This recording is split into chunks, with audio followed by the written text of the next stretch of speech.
Among those testifying in support of the measure was University of Guam counseling professor Leilani Guerrero, who said that under American School Counselor Association guidelines, counselors should be spending 80% of their time addressing direct and indirect student services. The disconnect happens when they get into the school sites because they're tasked with so many inappropriate duties that they can't reach that 80%.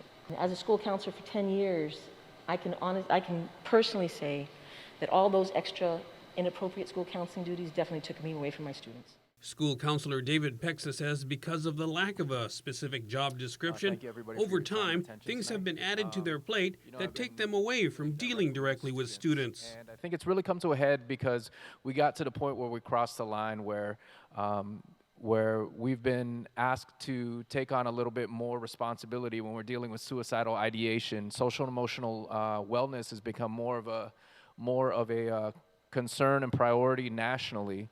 And that gets into dicey water. Nobody wants to have a child commit suicide and be responsible for that, and because we're distracted with other things. Bill sponsor Telena Nelson said there has been pushback from school administrators over other aspects in the measure, such as temporary certification. And interim education superintendent Francis Santos met with school counselors to try and iron out their concerns. I support the intent of the bill. I just ask that give us the opportunity first from the administrators level to accomplish what you're going to try to do in this bill.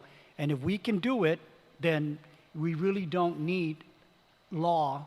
There's certain sections I think that should be codified, and I'll address that with our legal team and find which sections will deal best with how to move this process forward. For KUAM News, I'm Nestor Lecanto.